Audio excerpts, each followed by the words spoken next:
बिस्मिल्लाहिर्रहमानिर्रहीम अस्सलाम वालेकुम वरहमतुल्लाहि वबरकातुहू।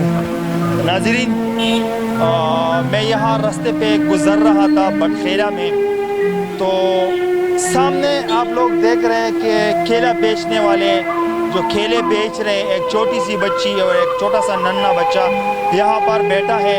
मैं जाके इनसे पूछता हूँ, क्योंकि मैं कहीं गया था इंटरव्यू के लिए, तो मैं यहाँ रास्ते से गुज़र रहा था। मैं पूछ रहा हूँ कि आखिर माजरा क्या है कि दो बच्चे यहाँ पर बैठे हैं, केले बेच रहे हैं, किस टाइम से ये बैठे हैं और कहाँ कहाँ पर ये केले बेच रहे हैं। बेटा अस्सलाम वालेकुम। संगे बेटा खई खैर दी دا تاسو केले دلته کې روزانه خرڅوي که نه؟ کم ځای کې تاسو کیلې خرڅوي؟ کله کور کې خرڅوم، کله یو ځای کې کله بل ځای کې. ولې بچي وجه څه ده؟ تاسو ته چینې وي، ته کیلې خرڅوې، دا سره ماشوم ورور دی، ستاسو غټ سوچ ته دی نه؟ پلار مې دی خو هغه ناجوړه دی. پلار دې ناجوړه دی؟ ستا وروڼه شته دي؟ یو دا دی، یو کس دی. مشر ورور دې شته دي؟ د ګټې وټې څوک هم نشته دي؟ د څومره ټایم نه کیلې خرڅوې؟ د میاشت وشوه، 2 2 میاشتې میاشتې وشولې. او پلار دې هسپتال کې دی؟ نو بچې تاسو کیلې درجه ستاسو نه څونه خرڅېږي؟ 200 300 500 څو روپو کیلې درنه خرڅېږي؟ کله 200 کله 300. کله 200 کله 300 روپو. ورو دې خبرې کولی شي زه راخوړولې.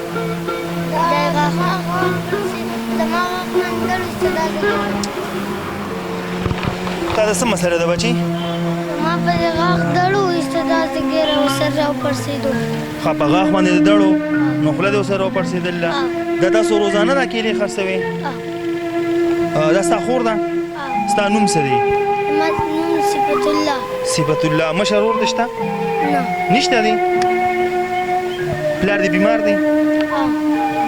او دا تاسو روزانه دلته راځئ او که نه یو ځای بل ځای کې کښېنئ؟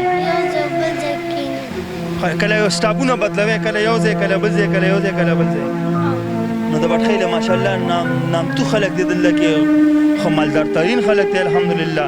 نو څوک راغلي نه دي چا پوښتنه ستاسو نه ده کړې چې بچې کیلې ولې خرڅوې؟ څوک هم دله نه دي راغلي چې د کور تپوس هم چا نه دی کړی؟ کور هم کوم ځای کې دی؟ خټکي اجیرې کې. خټکي ګڼی کې؟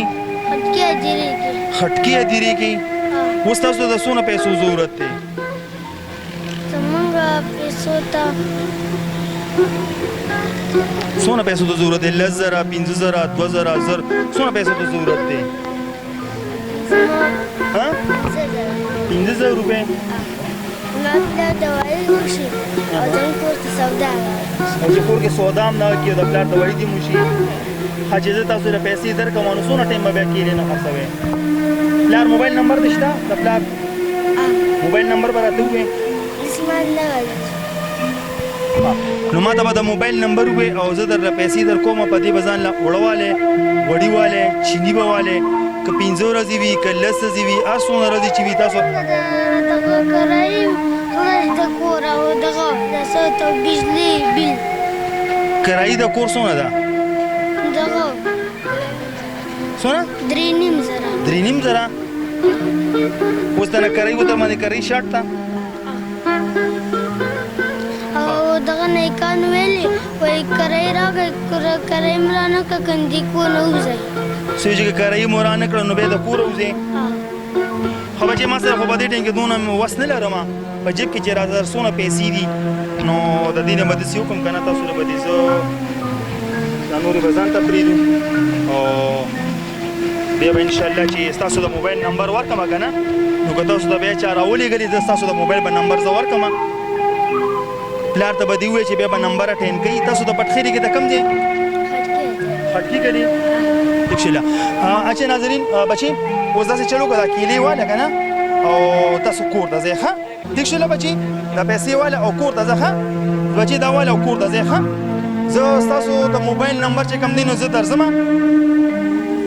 که مطلب دا چې تاسو څوک تاسو دلته که څوک د دې څوک شته دي رومې السلام علیکم دی خو راشه څنګه السلام علیکم څنګه خیر دی دا یار د ماشومان دلته کې کیلې غرسي او دلته کې الحمدلله نامتو خلک دي لکه زه په چاکو ته نه اوسېدم خو غټ غټ خلک په دې لاره باندې تېرېږي نو آیا د دې ماشومانو پوښتنې څوک نه زه خپل ځانې دو په ګاونډ کې پاتې کېږم زه بروس خبر شوم د ماشوم ما په دې بازار کې ولیدو او د دو اصل کې مخکې چې کوم تاسو کوم خبر وکړه د دو د کور د معلومات دننه نو هغه د خلکو دو پلار چې کوم دی د ګردو بیمار دی ما خپل حال اغستی دی او په خدای قسم زه پرون د دو کور ته ورننوتی یم او زه ته بیا هم قسم خبر دوکړه صرف لږ شم ګوته کې صرف غوړي وو نور دوکړه دلې ځکه شی بیا د هغې نه ستاسو پړوسیان دي زموږ د پړوس نه رقبه نه مالک باندې خو بیا هم زه ورغلی یم ما حال اغستی دی دا خو واړې واړې کترې بلکل ماشومان بچیان دي او دوی مطلب دا چې یو ځای بل ځای کې کیني کیلې خسي بچې ته لږ صبر وکړه که نه تاسو نمبر دا کونو بیا دغه کوخه لږ صبر وکړئ ښه وبشي ځه نمبر دی پړوسي وختو او دا کسې پړوسي وختو ښه نو د دې د موبایل نمبر به تاسو ما ته راسینډ کړئ بلکل به در سره کتونکو په شیشه باندې چې کوم د موبایل نمبر راځي دا د دې د والد صاحب نمبر دی تاسو د دوی سره راتاو کې دوی سره خپله خیر ښېګړه وکړئ د بټخیرې څوک نامتو ځوان وي را دي شي دا د خټکي کلي اوسېدونکي دي د بټخیرې ماشاءالله نامور خلک دی ګټور خلک دی وزدار خلک دی شته پکې داسې زه هغې خلکو ته خواست کوم چې د دې پلار په کوم رنځ باندې پروت دی د ګردو بیمار دی ډېر زیات په تکلیف او مشکلاتو کې دی دا واړه واړه ماشومان دا واړه واړه بچیان چې زموږ بچیان که بالپره داسې په یو پټپات باندې کښېني او هغه کیلې غرسي یا څه غرسي زموږ زړو سره درد کوي نو زه خو په خپله باندې چې راغلی یم څه بل څه کار پسې خو چې کله مې دا ماشومان ولیدله نو ما ته یو احساس راغی چې اکثر موږ سره دا کمې پیسې چې ما ورم کړلې نو دا د اسجاد حسین بھائی زما سره د ڈونیشن پیسے پرتی ہوئی میں اسجاد حسین بھائی کا بھی بہت زیادہ شکریہ ادا کرنا چاہتا ہوں کہ میرے پاس پیسے پڑے تھے اور انہی پیسوں سے 5,000 روپے میں نے اس بچی کو دے دیے اس میں آپ کا بھی ثواب ہے آپ کو بھی اجر ملے گا کیونکہ اس کے اوپر کرایہ بھی شارٹ ہے گھر کا جو کرایہ ہے وہ بھی شارٹ ہے بیماری بھی ہے آٹا بھی نہیں ہے کچھ بھی اس کے گھر پہ نہیں ہے تو آپ کی انہی پیسوں سے یہ اپنے لیے آٹا بھی خریدے گا گھی بھی خریدے گا اور اس گھر کا جو اس کے اوپر مالک مکان ان کو کہتے ہیں کہ آپ لوگ کرایہ جمع کریں ورنہ آپ لوگ گھر سے نکلیں تو یہ انشاءاللہ انہی پیسوں سے کرایہ بھی جمع کرے گا اور میں آپ لوگوں سے ریکویسٹ بھی کرنا چاہتا ہوں کہ آپ لوگ کچھ نہ کچھ ایسے لوگوں کے ساتھ ڈونیشن ضرور کریں تاکہ یہ اسکول پڑھیں سبق پڑھیں مدرسہ پڑھیں اپنا مستقبل روحان کریں تو ہمارا صرف پروگرام اسی موضوع پہ ہوتے تاکہ لوگوں کو بھلائی ملے لوگوں کو اچھے کام ملے لوگوں کو ترقی ملے ہمارا کام یہی ہے ہمارا جو کام تھا ہم نے اس بچوں کو اٹھایا یہاں سے اب یہ گھر پہ بھیجنا چاہتے ہیں اس کو اور انشاءاللہ یہ کم از کم جو میرے پاس پیسے پڑے ہوتے انہی پیسوں سے میں نے دیے اگر 5 دن یہ سکون کا روٹی کھائے تو یہ آپ لوگوں کے لیے اجر ثواب ہے